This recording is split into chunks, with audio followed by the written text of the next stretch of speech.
გრენლანდია მსოფლიოში ყველაზე დიდი კუნძულია და მასზე 56,000-ზე მეტი ადამიანი ცხოვრობს. იგი დანიის ყოფილი კოლონია და მოქმედი ავტონომიური ტერიტორიული ერთეულია. გასული წლის დეკემბერში პრეზიდენტმა დონალდ ტრამპმა განაცხადა, რომ გრენლანდიაზე საკუთრების უფლება და კონტროლი ამერიკის შეერთებული შტატებისათვის აბსოლუტურ აუცილებლობას წარმოადგენს. ამ განცხადებით მან პრაქტიკულად გააცოცხლა მოწოდებები მისი პირველი პრეზიდენტობის დროს გრენლანდიაზე ამერიკის შეერთებული შტატების მფლობელობის შესახებ. დონალდ ტრამპის განცხადებას გრენლანდიის პრემიერ-მინისტრი გამოეხმაურა და აღნიშნა, რომ გრენლანდია არ იყიდება. გარდა აღნიშნულისა, 2025 წლის დასაწყისში ტრამპმა სოციალურ ქსელში დაწერა, რომ დონალდ ტრამპ უმცროსი გრენლანდიას ეწვევა. გრენლანდია საოცარი ადგილია და მისი ხალხი დიდ სარგებელს მიიღებს, როდესაც იგი ჩვენი ქვეყნის ნაწილი გახდება. ჩემი შვილი დონ უმცროსი და სხვა წარმომადგენლები იქ გაემგზავრებიან, რათა დიდებული ადგილები და ღირს შესანიშნაობები მოინახულონ. ჩვენ მას ბოროტი გარე სამყაროსაგან დავიცავთ. დავუბრუნოთ გრენლანდიას დიდება, დაწერა ტრამპმა. ამ განცხადებიდან რამოდენიმე დღეში დონალდ ტრამპ უმცროსი გრენლანდიას ესტუმრა. ვიზიტის წინ უმცროსმა ტრამპმა თქვა, რომ ის აპირებს პირად მოგზაურობას და არ ქონია დაგეგმილი შეხვედრები მთავრობის წარმომადგენლებთან.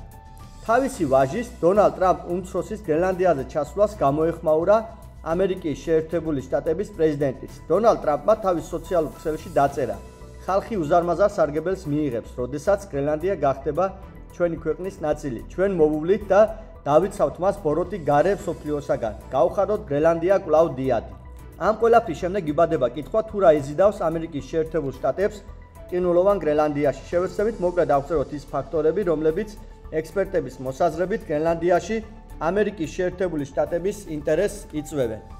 დავიწყოთ იმით, რომ მას უკავია უნიკალური გეოპოლიტიკური პოზიცია ამერიკის შეერთებულ შტატებსა და ევროპას შორის. მისი დედაქალაქი ნუუკი კი უფრო ახლოს არის ნიუ-იორკთან, ვიდრე დანიის დედაქალაქ კოპენჰაგენთან. იგი დიდი ხანია განიხილება როგორც ამერიკის შეერთებული შტატების უსაფრთხოების გასაღები, განსაკუთრებით რუსეთის მხრიდან პოტენციური თავდასხმის მოსაგერიებლად. თქვა ულრიკ პრამგადმა, დანიის საერთაშორისო კვლევების ინსტიტუტის უფროსმა მკვლევარმა. ტრამპი არ არის ამერიკის შეერთებული შტატების პირველი პრეზიდენტი, რომელსაც გრენლანდიის შეძენის იდეა აქვს.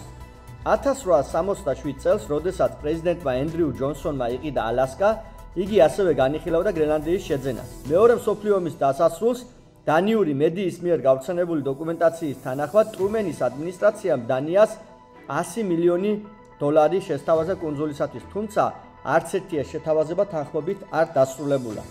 1951 წლის თავდაცვის ხელშეკრულების თანახმად შეერთებულმა შტატებმა მიიღო საჰაერო ბაზა, რომელსაც ახლა ეწოდება პიტფუკის კოსმოსური ბაზა, ჩრდილო-დასავლეთ გრენლანდიაში. მოსკოვსა და ნიუ-იორკს შორის შუა გზაზე. ეს არის ამერიკის შეერთებული შტატების შეიარაღებული ძალების ყველაზე ჩრდილოეთი ფორპოსტი და აღჭურვილია რაკეტების გამაფრთხილებელი სისტემით.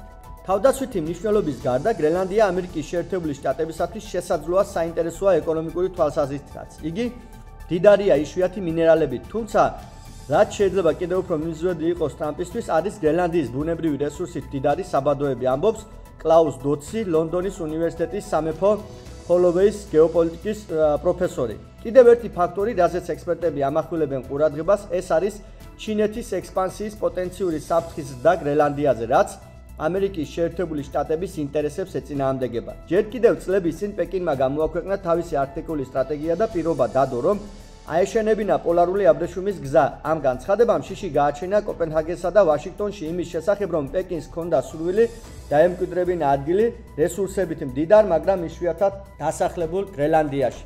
თუმცა ამის საწინააღმდეგო მოსაზრებებიც არსებობს. როგორც ამბობენ, ამჟამად გრენლანდიაში ჩინეთის ყოფნა გამოიხატება მიგრანტი მუშების ყოფნით მეთევზეობის ინდუსტრიაში, თუმცა მათი რაოდენობა არც ისე დიდია.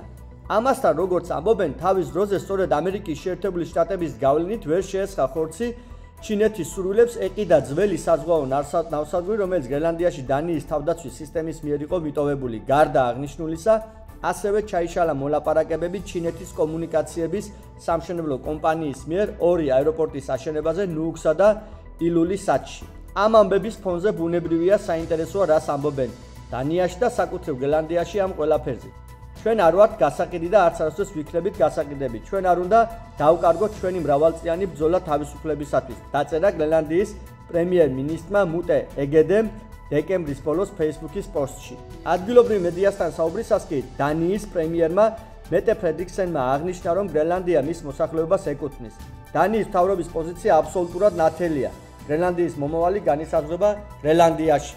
გრენლანდია ეკუთვნის გრენლანდიელებს, განაცხადა მეტე ფრედრიკსენმა. კუპი კლაისტი გრენლანდიის ყოფილი პრემიერ-მინისტრი კი ამბობს, რომ ტრამპი უფრო მეტად ამერიკის შეერთებული შტატების მოქალაქეებს ესაუბრება ამ განცხადებებით, ვიდრე გრენლანდიელებს. დოცის განცხადებით კი დანია პანიკაშია. დეკემბერში დანიამ გამოაცხადა გრენლანდიისათვის სამხედრო ხარჯების უზარმაზარი ზრდის შესახებ. შემდეგ იანვრის დასაწყისში დანიის სამეფო ოჯახმა გამოუშვა ხელახალი დიზაინის სამეფო გერბი, რომელზეც გაზრდილია გრენლანდიის სიმბოლოს პოლარული დათვის მოცულობა. როგორც ხედავთ, გრენლანდიის პოლიტიკური ისტორია საინტერესო ახალი ფაქტებით და ეს ფაქტები კიდევ უფრო დიდდება დროსთან ერთად. ამასობაში კი რამოდენიმე საათის წინ მარა ალ-ლარგოს რეზიდენციაში გამართულ პრეს-კონფერენციაზე ჟურნალისტის კითხვაზე შეუძლია თუ არა საზოგადოების დარწმუნება, რომ არ გამოიყენებს სამხედრო იძულებას პანამის ან გრენლანდიის წინააღმდეგ, ტრამპმა უპასუხა: ვერ დაგარწმუნებთ, მაგრამ შემიძლია ვთქვა, რომ ჩვენ ისინი გვჭირდება ეკონომიკური უსაფრთხოებისათვის.